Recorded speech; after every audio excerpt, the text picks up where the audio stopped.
Jeigu mokykloje esi pasirinkęs kelis skirtingus dalykus, labai didelis krūvis ir bandai viską suspėti, tai žiūrėk iki galo.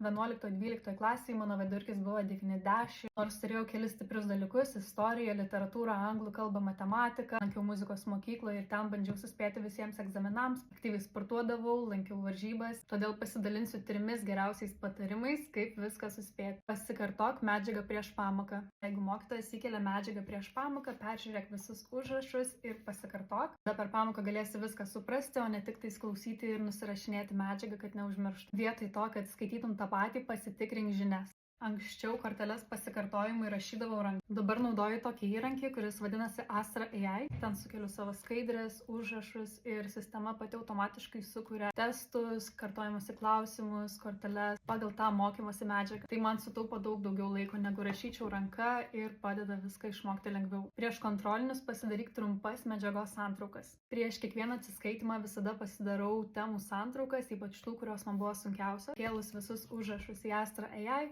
Tulsas tau sudarys konspektus ir aiškias santraukas tavo mokomasi dalykų. Jeigu nori antros dalies, parašyk komentaruose ir pakomentuok savo mėgstamiausią pamoką.